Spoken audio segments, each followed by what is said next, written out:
రాష్ట్రంలో పాలన పూర్తిగా గాడి తప్పిందని ముఖ్యమంత్రి మంత్రులకు కరప్షన్ కలెక్షన్ పైన దృష్టి తప్ప పాలనపై లేదని నిజామాబాద్ ఎంపీ ధర్మపురి అరవింద్ విమర్శించారు. ఆయన నిజామాబాద్లో మీడియాతో మాట్లాడుతూ సంక్షేమ పథకాలు రేవంత్ రెడ్డి ప్రభుత్వం పూర్తిగా విఫలమైందన్నారు.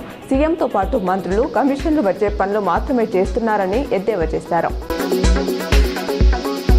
గతంలో అన్నలు ఉండడంతో కార్మికుల విషయంలో ఆఫీసర్లు కొంత పద్ధతిగా వ్యవహరించే వారిని ఇప్పుడు అన్నలు పోయారని, మానవ హక్కుల ఉల్లంఘనలకు పాల్పడుతున్నారని తెలంగాణ రక్షణ సేన చీఫ్ కవిత అన్నారు.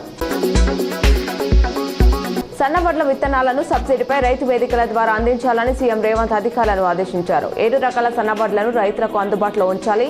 యాప్ ద్వారా యూరియాను బుక్ చేసుకునే రైతులకు వేదికల ద్వారానే పంపించాలి.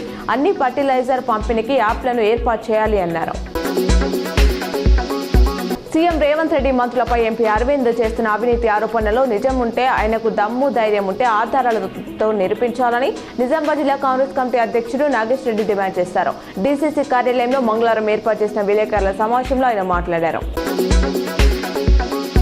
నిజామాబాద్ జిల్లాలో మహిళలు, చిన్నారుల రక్షణ, సంక్షేమం, బాధితులకు సత్వర సాయం అందించేందుకు పోలీస్ శాఖ ఆధ్వర్యంలో మొదటిసారి భరోసా సెంటర్, న్యాయశాఖ, చైల్డ్ వెల్ఫేర్, ఆరోగ్య శాఖ ఆధ్వర్యంలో కోఆర్డినేషన్ కార్యక్రమాన్ని మంగళవారం కమిషనరేట్ కార్యాలయంలో నిర్వహించారు.